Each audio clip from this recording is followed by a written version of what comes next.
नमस्कार, मैं हूं प्रवीण बागी। आप देख रहे हैं लाइव बिहार। बिहार सरकार के बारे में या बिहार के बारे में आमतौर पर ये मान्यता है कि बिहार में कानून का राज है और सरकार एक सुशासन की सरकार है। ये छवि प्रचारित की जाती है और बहुत कुछ इसमें सच्चाई भी रही है, मगर दिनों दिन इसमें इस विचारधारा में गिरावट आ रही है और सरकार पर तमाम तरह के आरोप लग रहे हैं। मगर आज हम जिस बात पर चर्चा करने जा रहे हैं वो इनसे अलग हट करके है। आम नियम कानून तो छोड़ दीजिए, आरोप ये लग रहा है कि सरकार संविधान के प्रावधानों का खुला उल्लंघन कर रही है। अभी जो मंत्रिमंडल बना उस पर सवाल उठ रहे हैं कि उसमें एक ऐसे व्यक्ति को मंत्री बनाया गया जो संविधान के अनुसार जिसकी पात्रता नहीं है, उसके बावजूद उसको संविधान मंत्रिमंडल में शामिल किया गया और वो शख्स हैं अशोक चौधरी। पहले शिक्षा मंत्री थे इसके पहले, और वो विधान परिषद के सदस्य थे। उसके पहले भी वो कांग्रेस के प्रदेश अध्यक्ष थे, विधायक रहे लंबे समय तक। फिर वो पार्टी छोड़ करके जनता दल यूनाइटेड में आए और वहाँ उन्हें विधान परिषद में नॉमिनेट किया गया गवर्नर के कोटे से और मंत्री बने वो। फिर वो टर्म पूरा हो गया, उसके बावजूद उन्होंने इस्तीफा नहीं दिया और 6 महीने तक बगैर किसी सदन का सदस्य रहे वो पिछली सरकार में मंत्री बने रहे। जब वो 6 महीना पूरा हो गया तो फिर सरकार की ओर से एक सूचना निकाली गई कि अब ये मंत्रिपरिषद के सदस्य नहीं हैं, यानी शायद ये कि उन्होंने इस्तीफा तब भी नहीं दिया होगा। इन्हीं के साथ एक और सहयोगी मंत्री थे नीरज कुमार, वो भी जनता दल यूनाइटेड के थे, वो भी एमएलसी थे, मगर उन्होंने चुनाव लड़ा और वो फिर से चुनाव लड़के सदन में आ गए और वो भी 6 महीने तक अतिरिक्त वो मंत्री रहे, मगर बीच में उन्होंने इस्तीफा दे दिया था टर्म पूरा होने पर अपना। तो ये कहा जा रहा है कि फिर नई सरकार बनी और दोबारे जो सरकार बनी उसमें फिर अशोक चौधरी को मंत्री बनाया गया है, मगर इस बार भी वो किसी सदन के सदस्य नहीं है। पहली बार जैसे वो मंत्री बने थे उसी तरह इस बार भी बगैर किसी सदन का सदस्य हुए वो मंत्री बन गए हैं। इन्हीं के साथ एक और सदस्य भी मंत्री बने हैं, वो है भारतीय जनता पार्टी के जनक राम, वो भी किसी सदन के सदस्य नहीं हैं। इन दोनों को लेकर के ये आरोप लग रहे हैं कि संविधान के प्रावधानों का उल्लंघन हो रहा है और इसको लेकर के पटना हाईकोर्ट में एक पीआईएल भी दायर की गई है। पीआईएल पे हालांकि अभी सुनवाई शुरू नहीं हुई है, मगर जब सुनवाई होगी तो वो बड़ी रोचक होगी और उसका जो रिजल्ट आएगा, जो फैसला हाई कोर्ट का आएगा, वो एक गंभीर परिणाम देगा और देश के लोकतंत्र को शायद स्वच्छ करने में, सुदृढ़ करने में सहायक होगा। हमारे साथ इस पर चर्चा करने के लिए 2 लोग खास लोग मौजूद हैं। मेरी दाहिनी तरफ हैं संतोष कुमार जी, जो सोशल एक्टिविस्ट हैं और इन्होंने ही हाई कोर्ट में पीआईएल दायर किया है अशोक चौधरी को फिर से मंत्री बनाए जाने के खिलाफ। और मेरी बाईं तरफ हैं वरिष्ठ पत्रकार रवि उपाध्याय, ये राजनीतिक खबरों के माहिर आदमी हैं और इनसे भी हम जानेंगे कि इसमें कहाँ चूक हुई है, कहाँ गलती हुई है और क्या जानबूझकर ये किया गया है या अनजाने में हुआ है और इसके क्या दुष्परिणाम होंगे। सबसे पहले संतोष जी आप बताएं, क्यों आपको लगता है, आप दोनों का स्वागत करते हुए मैं ये कह रहा हूँ, पूछ रहा हूँ कि क्यों आपको लगता है कि इसमें संविधान का उल्लंघन हुआ, कहाँ गड़बड़ी आपको लग रही है? मेरा कोई विरोध श्री अशोक चौधरी जी से नहीं है, लेकिन संविधान के तहत हम सरकार भी है, संविधान के तहत हम हैं। संविधान के तहत इनको 2014 में विधान परिषद का सदस्य बनाया गया, जिसका टेन्योर 6 मई 2020 को खत्म हुआ। 6 मई 2020 को खत्म हुआ तो प्रावधान है जो जब तक दोबारा उनको चुना नहीं जाता तो 6 महीने का एक्सटेंशन मिलता है। वो 6 महीने का एक्सटेंशन 6 नवंबर 2020 को खत्म हुआ, तो वो तो उसी समय वो मंत्री पद उनको त्याग पत्र देना चाहिए, क्योंकि 6 महीने से ज्यादा एक्सटेंशन करने का कोई कॉन्स्टिट्यूशनल प्रावधान नहीं है। तो एक तो वो नहीं दिया, फिर आप कह रहे हैं जो उन्होंने ओथ लिया क्या 16 नवंबर को, 16 नवंबर को, तो एक तो नई सरकार में हाँ। तो नई सरकार जो उनका टेन्योर जब खत्म हो गया, जिस व्यक्ति का टेन्योर वो कंटिन्यू कैसे करता है और फिर वो दूसरी बार मंत्री कैसे हो सकता है जब तक कि वो विधान परिषद के फिर चुने नहीं जाते। तो ना तो उनको चुना गया है, ना नॉमिनेट किया गया, फिर वो कंटिन्यू। यदि ऐसा ही रहा तब तो हम सालों साल हम बिना विधान परिषद के, बिना विधानसभा के सदस्य रहे, हम सरकार बना, हम मंत्री बन सकते हैं, प्रधानमंत्री बन सकते हैं, मुख्यमंत्री बन सकते हैं, तो हमको तो इलेक्शन कंटेस्ट करने की जरूरत ही नहीं रह गई। नहीं, मगर इसमें तो संविधान में ये कहा गया है कि 6 महीने तक जी कोई भी व्यक्ति बिना किसी सदन का सदस्य हुए मंत्री रह सकता जी। है। तो 6 महीने तक बना, जी, फिर उसको ब्रेक कर दिया जी, तो 6 फिर महीने दोबारा नई सरकार में उसे लिया गया। एक काम तो करें, ये तो नया टेन्योर हो गया सर। ना। तो एक काम करें, 6 महीने के हम मंत्री बना दे, एक दिन के लिए हटा दे, फिर 6 महीने के लिए बना दे, फिर 6 महीने के लिए हमको बना दे, तो हमका एक दिन का ब्रेक करके आजन्म तक हम प्रधानमंत्री या मुख्यमंत्री। संविधान में इस बारे में कुछ स्पष्ट नहीं कहा गया है। उसी के स्पष्ट क्या ब्रेक देकर के बनाया जा सकता है। उसी के स्पष्ट के लिए मैंने माननीय पटना उच्च न्यायालय में हम आवेदन किया, हमने जनहित याचिका डाली है जो हाई कोर्ट इसको देखे। अभी तक हाई कोर्ट ने इसको अभी तारीख नहीं मिली है, लेकिन हमारे केस हमने इसको PIL हमने पटना हाई कोर्ट में दायर किया है, बिल्कुल किया है। और हम उम्मीद करते हैं, कोर्ट से उम्मीद करते हैं इन चीजों को जल्द सुनवाई करेंगे और स्पष्ट। ये लोक हित का और खास करके संविधान के उल्लंघन का मामला है, इसलिए इस पर तेजी से सुनवाई होनी चाहिए, जल्दी सुनवाई होनी चाहिए। हम भी यही चाहेंगे। और जो एक मतलब कन्फ्यूजन है वो कन्फ्यूजन दूर होना चाहिए। रवि उपाध्याय, आपको क्या लगता है कि संतोष जी की बातों में कितनी ताकत है और कितना संविधान के प्रावधानों का ख्याल रखा गया है? देखिए, जहाँ तक मेरी जानकारी है कि फर्स्ट टेन्योर में ठीक है, उनका जो 6 मई 2020 को उनका टेन्योर समाप्त हो गया, वो उसके बाद भी एक्सटेंड करते रहे, वो अलग मामला है। लेकिन अभी जो बनाया गया है तो वो उसमें कांग्रेस पार्टी जो है बिहार की, वो इस मामले को उनमें घेरने की तैयारी में है। घेरने की इस लिहाज से तैयारी है, कर्नाटक का मामला अभी गर्म मुद्दा है और कर्नाटक वाले मामले को लेकर के ही वह घेरने की तैयारी अंदर खाने में चल रही है, जैसी मेरी जानकारी है। क्योंकि कर्नाटक में आप देखिएगा कि एक वहाँ पे मंत्री बनाया था, तो वो उसका नॉमिनेट करने के लिए, नॉमिनेशन के लिए वो भेजा गया, तो वो उनको एक्सेप्ट नहीं किया वहाँ के राज्यपाल ने। तो वो एक मामला, इसलिए कि वो अयोग्य घोषित किए गए थे पहले। जी दल बदल के मामले में अयोग्य घोषित किए गए थे। वहाँ पे कुछ टेक्निकल चीज है, तो वहाँ पे सुप्रीम कोर्ट वगैरह लोग गया, तो उसमें ऑब्जर्वेशन सुप्रीम कोर्ट ने उसमें कुछ दिया है, जो कि कंसर्न जो जिसको मंत्री बनाया गया उसके खिलाफ में संभवतः कुछ उस टाइप से ऑब्जर्वेशन है उनका। तो वो एक मामला हुआ। फिर वो आप महाराष्ट्र में देखिएगा उद्धव ठाकरे की बात, बिल्कुल। तो वहाँ उद्धव ठाकरे वाले मामले में भी कमोबेश इसी तरह का कुछ मिलता जुलता मामला आपको नजर आएगा, क्योंकि वो कैबिनेट से अप्रूवल करके वही तो कोरोना काल में देखिए, जब वहां पर पेच फंसा था, कोरोना काल में चुनाव कराना पड़ा था, उस जब पीक आवर में कोरोना था तब की बात है। तो वो ये सब मामला है और इसमें वो कहीं ना कहीं कांग्रेस पार्टी की तैयारी है कि किसी तरह से इस मामले में घेरा जाए। तो ये ठीक है, विपक्ष है तो विपक्ष है, जो घेरने की बात होती ही रहती है, वो कोई स्वस्थ राजनीति में सब होता चलता है। मगर मानते हैं आप कि ये सही हुआ है? देखिए, ये तो टेक्निकलिटीज अब जो कॉन्स्टिट्यूशनल एक्सपर्ट हैं, अब जो PIL इन्होंने किया ही है, PIL में क्या लबो लबाब निकल के आता है तो वो वहाँ पे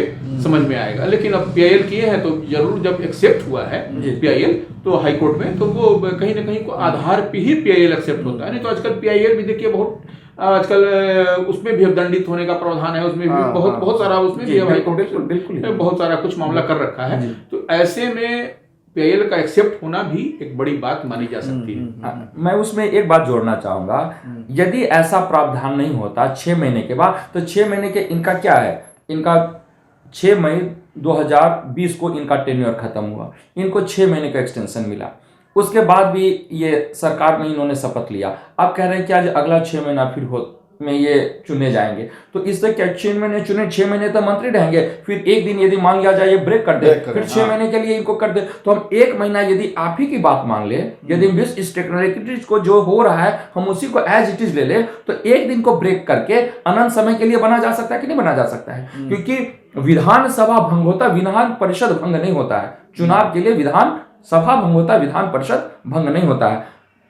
चुनाव, केंद्र में चुनाव के लिए लोकसभा भंग होता है, राज्यसभा भंग नहीं होता, क्योंकि राज्यसभा के लिए कंटिन्यूअस ये चलता रहता है। वो एक लोकसभा में क्या होता है, तो विधानसभा में क्या होता है? देखिए, विधानसभा या विधान परिषद का सवाल नहीं है यहाँ, सरकार के सदस्य होने का है, मंत्रिमंडल में शामिल होने का है। किसी के सदस्य नहीं है, तो नहीं है ना, तो सरकार, उनका जो सदस्य सरकार नहीं बनाती है, सरकार या तो उस सदस्य या तो बनाते हैं जनता बनाती है, जनता डायरेक्ट विधानसभा में चुन के बनाती है, नहीं तो विधान परिषद में जनता के प्रतिनिधि उनको चुनते हैं। इनको ना तो जनता के प्रतिनिधि ने चुना है और ना जनता ने चुना और ना नॉमिनेट किया गया है। तो फिर जनक राम के बारे में क्या कहेंगे? जनक राम के बारे में ये है, हमारा ये है, जो वो पहली बार बन रहा है और उनका टेन्योर अभी ऐसा नहीं जो टेन्योर उन्होंने पूरा किया है।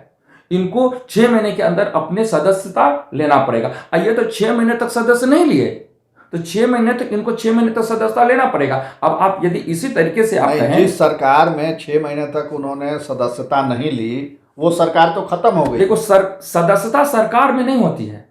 नहीं, सरकार ही के सदस्य, माने सदन के सदस्य के रूप में वो सरकार में आए, ये तो वो सरकार ही खत्म हो गई। तो सरकार खत्म, सदन में खत्म नहीं हुआ। मैंने क्या कहा, जो सरकार के जो सरकार जो बनती है, वो सरकार में सदस्य होना आवश्यक है। सरकार एक अलग पहलू है और सदन होना अलग पहलू है। तो ये जब विधान परिषद के, क्योंकि ये लोग विधानसभा के तो हो नहीं सकते, विधानसभा तो नॉमिनेटेड हो नहीं सकते हैं।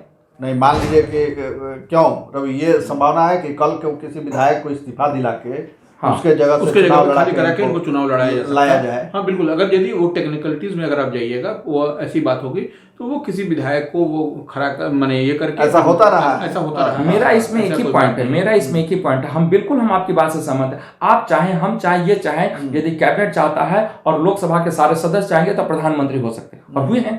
स्वर्गीय राजीव गांधी प्रधानमंत्री हुए कि नहीं हुए? प्रधानमंत्री हुए, 6 महीने के अंदर उन्होंने इलेक्शन। इनको ये 6 साल तक विधान परिषद के सदस्य रहे, मंत्री रहे, फिर इनका 6 महीने के एक्सटेंशन हो गया। अब 6 महीने के एक्सटेंशन के बाद बिना ये चुने हुए ये मंत्री कंटिन्यू कैसे हो सकते हैं? और ये कोई भी सरकार उसको जो सदस्य बनाएगी तो उसको विधानसभा विधान परिषद का सदस्य होना जरूरी है, और नहीं तो 6 महीने तक उनको होना चाहिए। तो ये 6 महीने तक बिना तो ये हो चुके हैं ऑलरेडी। तो ये PIL आपने कब दाखिल किया? हमने 2 महीने पहले करीब इसमें दाखिल किया जी। कब तक उम्मीद है कि डेट मिल जाए? अब माननीय उच्च न्यायालय से मेरा विनम्र निवेदन है, इस पे जल्द तारीख दें और इस पे जल्द सुनवाई करें या इस पे निर्णय दें। PIL में क्या क्या आपने कहा है? PIL में कहा है हमने क्या, जो संविधान का जो नियम का वो पूर्णतः उल्लंघन हुआ है, और इनके जो ऑर्डर्स हैं, इनके जो इतने दिनों में, जैसे अब 16 नवंबर तक इन्होंने ओथ लिया है, अच्छे नंबर की इनके 6 महीने एक्सटेंशन के साथ, तो उनके ऑर्डर्स भी नल एंड वॉइड हो और इनकी सदस्यता रद्द हो, और ये मंत्री पद से ये फिर सरकारी चुने जाते हैं। और इतने दिन के जो है वो कॉन्स्टिट्यूशनल जो डिसोबे हुआ है, क्योंकि सरकार कॉन्स्टिट्यूशनल ऑब्लिगेशन को ओबे करने के लिए बाध्य है। उनका ये नहीं, जो ऑप्शनल नहीं है सरकार, ये नहीं जो हम कॉन्स्टिट्यूशन को मानेंगे या नहीं मानेंगे अपने तरह से इंटरप्रेट कर सकते हैं। सरकार कॉन्स्टिट्यूशन को इंटरप्रेट नहीं कर सकती, bound to obey the what constitution से। तो इन्होंने जो कॉन्स्टिट्यूशन कहता है क्या, जो 6 महीने तक उनका सदस्य रहे, 6 महीने के बाद 6 महीने का एक्सटेंशन होगा, तो 6 महीने तक भी, 6 साल तक भी वो मंत्री रहे, फिर वो 6 महीने तक भी वो मंत्री रहे, फिर बिना वो डिसकंटिन्यू के वो मंत्री लिया, और फिर अब ये कह रहे हैं जो हम अगले, तो यदि आप ही की बात मान लें तब तो कोई भी अनंत समय तक रहेगा। तो कुछ आप जोड़ना चाहेंगे इसमें? देखिए, अब जैसे कि आप कह रहे हैं कंटिन्यूटी की बात कर रहे हैं जी, तो हमारा उसमें ये मानना है कि देखिए, जब आचार संहिता लगा, जब चुनाव हुआ, तो उस प्रक्रिया में तो कोई आदमी नहीं रहा मंत्री, तो वो डिसकंटिन्यूड हो गया। इस लिहाज से आप देखिए, फिर वो नई सरकार का गठन हुआ, नई सरकार में बने हैं, तो यह मुख्यमंत्री को इतना वो पावर है, या नई कैबिनेट जब बनती है तो मुख्यमंत्री को है विवेक में किसको 6 महीना तक बना के रख सकते हैं, तो वो फिर वो मनोनयन से, गवर्नर कोटा से या विधानसभा कोटा से, इलेक्शन के समय सीट से, अपना जिस तरह से चाहे वो। क्या इलेक्शन के समय विधानसभा भंग होती है क्या? इलेक्शन के समय, आपने कहा इलेक्शन के समय में वो उन्होंने मंत्री नहीं रहे, इलेक्शन के समय में कैसे मंत्री नहीं रहे? मंत्री की जो कुछ पावर्स होते हैं इलेक्शन के समय में, वो आपको क्या किया होता है, चीज होता है जो आप कुछ इस तरह के एडमिनिस्ट्रेटिव नहीं ले सकते हैं, सिर्फ आप कार्यभारी एक तरह से, ऐसा नहीं कार्यकारी मंत्री, ठीक है। तो कार्यकारी मंत्री वो कैसे हो सकते हैं जब वो दोनों में से किसी के सदस्य नहीं हो? तो उन्होंने वो किया, और उसके बाद फिर आपने क्या किया, कंटिन्यू उनका जो टेन्योर है, आपने क्या किया, उनको कंटिन्यू किया, और कंटिन्यू किया 6 महीने तक बिना सदस्य रहे कोई आदमी बन सकता है। तो ये तो 6 महीने तक ऑलरेडी इन्होंने क्या किया है, 6 मई 2020 को इनका टेन्योर पूरा हुआ, उसका 6 महीने एक्सटेंशन के साथ 6 नवंबर को वो भी इन्होंने एंजॉय कर लिया। तो अब तो उनको वो 6 महीने के अंदर में सदस्यता ले लेनी थी ना। अब ये कह रहे हैं कि नहीं सर, वो 6 महीने के अंदर में उनको इलेक्शन लड़ लेना था, क्योंकि विधान परिषद का करने के लिए उसको नई सरकार आने की आवश्यकता तो नहीं है, क्योंकि विधान परिषद तो कभी भंग नहीं होता है, राज्यसभा तो कभी भंग नहीं होता है। तो इनको राज्यसभा के सदस्य होने के बावजूद आप हो सकते हैं, तो इनको विधानसभा के सदस्य होने, विधान परिषद के सदस्य होने के लिए नई सरकार को आना तो कोई आवश्यक नहीं है ना। तो उस 6 महीने में इन्होंने अपनी नया तरह से नॉमिनेट या नई तरह से चुनाव लड़के क्यों नहीं आए? मगर ये विधानसभा के अगर सदस्य होते, हाँ, तब ये फिर बदल जाता नियम। विधानसभा के सदस्य तो इनको चुनाव लड़के आना पड़ता है। इनको जैसे ही वो विधानसभा भंग होती है उसी समय सदस्यता उसकी जो या तो जीतेंगे नहीं तो उसी समय समाप्त हो जाएगी। विधान परिषद कभी भंग नहीं होता है। तो विधानसभा भंग नहीं होता है, विधान परिषद भंग नहीं होता है। तो विधान परिषद भंग नहीं होने के बावजूद भी आप 6 महीने एक्सटेंशन आपका हुआ, वो वही 6 महीना है जिसमें आप कहते हैं जो 6 महीने के अंदर आप मंत्री रह सकते हैं, 6 महीने के अंदर आपको जीत के आना पड़ेगा। तो 6 महीने के तरह कहाँ जीत के आए हैं ये? तो ये मामला थोड़ा सा उलझा हुआ है। तो यही हम कहते हैं ना, इसको हाईकोर्ट जल्दी करे। और ये यदि ऐसा नहीं होता तो फिर जो महाराष्ट्र के जो मुख्यमंत्री हैं उनको चुनाव लड़ने की क्या जरूरत होती? वो 6 महीना और एक्सटेंशन ले लेते। वो आप कहते हैं ना क्यों उनको चुनाव लड़ने? 2 दिन ब्रेक करके फिर आ जाते, 2 दिन ब्रेक करके ले लेते। बिल्कुल पॉइंट है इसमें, ले लेते। वो क्यों नहीं उन्होंने चुनाव लड़ा? क्यों नहीं? 1 घंटे का डिसकंटिन्यू, यदि वो भी डिसकंटिन्यू ही, यदि ये तो डिसकंटिन्यू भी नहीं है। यदि डिसकंटिन्यू कंपल्सन है तो 1 मिनट का लेते, 1 घंटे का लेते, 1 दिन का लेते और फिर कंटिन्यू कर लेते, क्या फर्क पड़ जाता? और कर्नाटक में भी ऐसा हुआ। कर्नाटक में दल बदल का खेल हुआ। कुछ लोगों ने पार्टी व्हिप के खिलाफ काम किया, उनकी सदस्यता चली गई। फिर जब नया चुनाव हुआ तो माने नई सरकार जब बनी तो उसने उन अयोग्य लोगों को राज्यपाल के कोटे से नियुक्त करना चाहा, मगर राज्यपाल ने उन नामों को खारिज कर दिया। कहा कि नहीं, ये लोग एक सदन के सदस्य के रूप में अयोग्य घोषित किए जा चुके हैं, इसलिए अब ये राज्यपाल के कोटे से नियुक्त नहीं हो सकते। वो तो वहाँ चुन के आ सकते हैं। बिल्कुल, यहाँ राज्यपाल से फिर चुन के आ सकते हैं। वो तो राज्यपाल जो नॉमिनेट करता है, यह बात बिल्कुल है। व्यवहारिक तौर पे राज्यपाल जो या गवर्नर जो नॉमिनेट करते हैं या राष्ट्रपति जो नॉमिनेट करते हैं उसमें कैबिनेट की सहमति होती नहीं, तो जिन पार्टी की है वो आप समझ सकते हैं। लेकिन वो तो गवर्निंग का उनका डिस्ट्रिक्टिव राइट है, जो वो चाहे तो उनको नॉमिनेट नहीं करें। लेकिन ये तो सदस्य ही नहीं है। ये तो 6 महीना जो आपको जो बिना क्या नियम, जो 6 महीने बिना आप सदस्य रहे आप बन सकते हैं, 6 महीने के अंदर आपको चुना। तो इनको तो 6 महीने मिल चुका है और 6 महीने के अंदर ना तो इन्होंने नया विधान परिषद के और ना विधानसभा का, तो ये तो सदस्य है ही नहीं। ये तो सदस्य है ही नहीं व्यवहारिक। तो चलिए, अब हम उम्मीद करते हैं कि इसमें हाई कोर्ट का फैसला ही कोई राह दिखा पाएगा कि क्या सरकार ने वाकई गलती की है या सरकार का ये कदम अशोक चौधरी को फिर से सरकार में लेना सही है। हमारी बातचीत चर्चा यहीं समाप्त होती है। हम आपसे फिर मिलेंगे। आप दोनों मेहमानों का बहुत बहुत धन्यवाद। हमें दीजिए इजाज़त। नमस्कार। लाइव बिहार यूट्यूब पर सब्सक्राइब और फेसबुक पर लाइक ज़रूर करें।